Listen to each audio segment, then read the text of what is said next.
Hi යාළුවනේ කොහොමද ඔයාලට මේ තමයි මගේ පළවෙනි ව්ලොග් එක.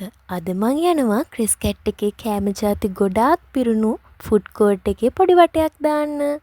යමුද එහෙනම් මාත් එක්ක. යද්දිම අපිට හම්බ වෙනවා හැමෝම ආස බබල් ටී. මේ බලන්නකො පාට පාටින් තියෙන අයිස්ක්‍රීම් ෆ්ලේවර්ස් ගොඩ. කන්න හිතනව නේද?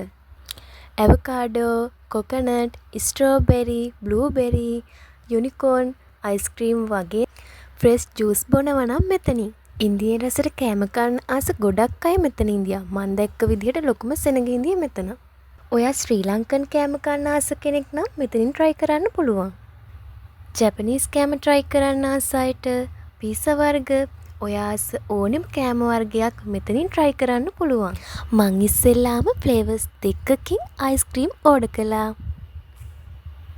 එතන සීට් ඔක්කොම ෆුල් නිසා මං ග්‍රවුන්ඩ් ෆ්ලෝර් එකට ගිහින් ෆලර් බර්ගර් එකෙන් ඕඩර් එකක් දැම්මා. මේ තියෙන්නේ මෙයාලා අලුතින්ම ඉන්ට්‍රොඩියුස් කරලා තියෙන කොරියන් ෆ්‍රයි චිකන් බුරියානි එක. මේක උනේ රුපියල් 720යි. මේ බුරියානි එකට ඇඩ් වෙනවා ෆ්‍රයි චිකන්, සැලඩ් එකක්, ඒ වගේම බාස්මති රයිස්.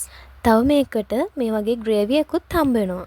චිකන් එකයි සැලඩ් එකයි ෆ්‍රෙෂ් විදිහටම තිබුණා. ග්‍රේවි එකත් එක මික්ස් වෙච්ච නිසා වෙනස්ම රසක් දැනුණා. මේ තියෙන්නේ මැංගෝ ඇන්ඩ් පැෂන් ෆ්ලේවර් එක.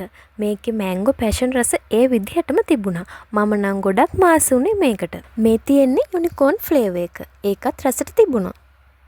දිය වුණා කියලා අයිස්ක්‍රීම් අතාරින්නත් බෑනේ. එහෙනම් මං ගිහින් එන්නම්. මේ වගේ අලුත් වීඩියෝ එකකින් ආයෙත් හම්බෙමු.